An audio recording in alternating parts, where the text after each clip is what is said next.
আমি elevator education থেকে Souvik sir কথা বলছি। আজকে প্রায় জুন মাস শেষের পথে, আজকে প্রায় 26শে জুন হয়ে গেল।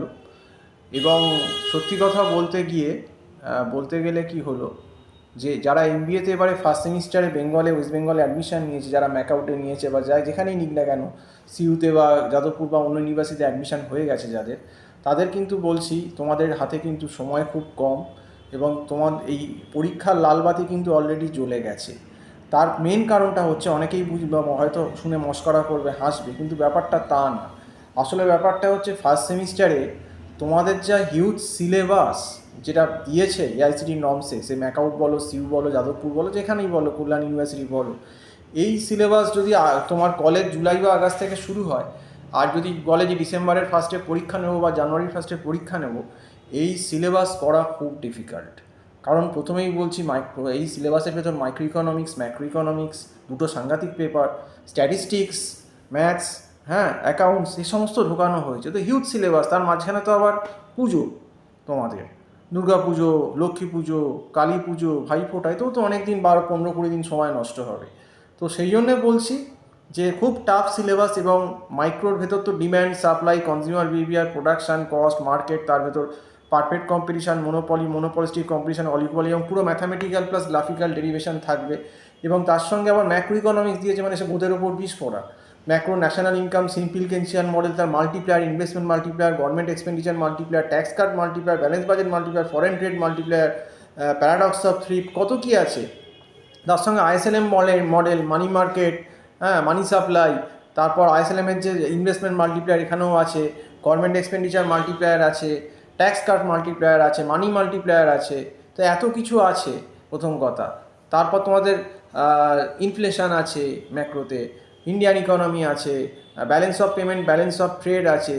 তো এত কিছু সিলেবাস। তো এই তোমার যেটা যা শুনছো তোমরা আমার মুখ থেকে, তোমরাই বলো যে এই সিলেবাসটা কী করে 4-5 মাসে শেষ হবে। যাদের ব্যাকগ্রাউন্ড নেই, আর অনেকেই তো ইকোনমিক্স, সায়েন্স থেকে এলেও ইকোনমিক্স জানে না, আর্টস থেকে এলেও জানে না, আর বিকম থেকে হচ্ছে অল্প কিছু সামান্য পড়ে জানে, যেটা এমবিএতে কোনো কাজে লাগে না। সেই স্বল্পবিদ্যে ভয়ঙ্করীর মতো হয়ে যায়। অনেকে বিকমে ইকোনমিক্স পড়ে ভাবি কি, আহা, আমি তো ইকোনমিক্স পড়েছি, তারপর যখন আসল মাঠে নামে তখন দেখে সব ব্ল্যাঙ্ক হয়ে যাচ্ছে। তো ব্যাপারটা হচ্ছে, ম্যানেজমেন্ট লেভেলের, এমবিএ লেভেলের ইকোনমিক্সটা বেশ চাপের। এবং তার সঙ্গে এবার স্ট্যাটিস্টিক্সে আসি। স্ট্যাটিস্টিক্স পেপারে স্ট্যাটিস্টিক্স ওয়ানের ভেতর ফ্রিকোয়েন্সি ডিস্ট্রিবিউশন, সেন্ট্রাল টেন্ডেন্সি, তার ভেতর মিন, মিডিয়ান, মোড, তারপর dispersion, mean deviation, mean deviation about mean, mean deviation about median, তার সঙ্গে কোয়ার্টাইল ডিভিয়েশন, তারপর স্ট্যান্ডার্ড ডিভিয়েশন, তারপর কম্বাইন এইচডি, তারপর কোফিসিয়েন্ট অফ ভ্যারিয়েশন, তারপর correlation regression chapter, rank correlation, তারপর প্রবাবিলিটি পার্ট স্ট্যাট 2, প্রবাবিলিটির basic বা probability mass function, probability density function, তারপর binomial distribution, poisson distribution, sampling, তারপর হাইপোথিসিসের প্রায় 10-12টা কেস তোমাদের আছে, তার সঙ্গে analysis of variance, ANOVA table করতে হবে। তো এত কিছু সিলেবাস শুধু এই দুটো আমাকে স্ট্যাট আর ইকোনমিক্সেই বলে দিলাম। তারপর তো অ্যাকাউন্টস আছে, যারা অ্যাকাউন্টস ব্যাকগ্রাউন্ড আছে তারা হয়তো কিছুটা করে নিতে পারবে, বিকম থেকে এসেছো, অন্যদের পক্ষে কিন্তু চাপ আছে। তো যাই হোক, এই সিলেবাসটা যেটা বললাম, নিশ্চয়ই তোমরা শুনে বুঝতে পারছো যে সিলেবাসের লোডটা কতটা মারাত্মক হতে পারে। এবং সবথেকে বড় কথা, ম্যাক্সিমাম যে প্রাইভেট কলেজগুলো যেগুলো আছে, সেগুলো বেশিরভাগই, সব কলেজ বলছি না, কিন্তু বেশিরভাগ মেজরিটি অফ কলেজ কিন্তু স্টুডেন্টদের সেভাবে পড়ায় না। কারণ সময়টাও নেই, ইন্ডিভিজুয়াল অ্যাটেনশন দেওয়ার মতো কলেজে সম্ভব হয় না। কাজেই এই কারণেই কিন্তু ফার্স্ট সেমিস্টারে সব থেকে বেশি ফেল কিন্তু ইকোনমিক্স আর স্ট্যাটটা টার্গেট করে হচ্ছে, আর কিছু কিছু ক্ষেত্রে অ্যাকাউন্টসে হচ্ছে। কিন্তু বেশি ফেলটা ইকোনমিক্স আর স্ট্যাটেই কিন্তু সব থেকে বেশি হচ্ছে ফার্স্ট সেমিস্টারে। এটা একটা ট্রেন্ড সেট হয়ে গেছে। কারণটা নিশ্চয়ই বুঝতে পারছো সিলেবাসটা এবং তার স্ট্রাকচারটা দেখে। কাজেই যারা আবার আর্টস থেকে আসছো তাদের হচ্ছে সাংঘাতিক ব্যাপার।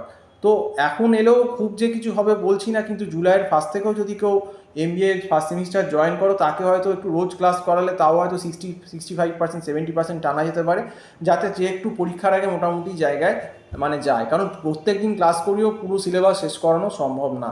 যদি কারোর মনে হয় যে এমবিএ সেমিস্টারের টিউশন ফার্স্ট সেমিস্টারের নেবে, আমার টাইটেলে আমার নাম্বার আছে এবং হোয়াটসঅ্যাপ আছে, সেখানে আমাকে ফোন করে তোমরা যোগাযোগ করতে পারো। নাম্বারটা 9831044518, এই নাম্বারে তোমরা কল করে অবশ্যই আমার সঙ্গে যোগাযোগ করতে পারো।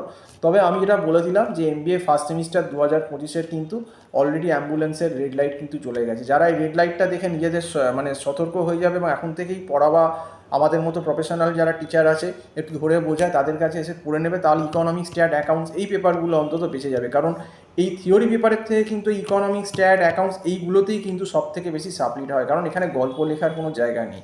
এখানে না বুঝতে পারলে তুমি কিন্তু কোনো কিছুই করতে পারবে না। তো যাই হোক, আজকে এই অবধি বলেই শেষ করছি। সম্পূর্ণ ভিডিওটা দেখার জন্য অসংখ্য ধন্যবাদ সবাইকে। নমস্কার।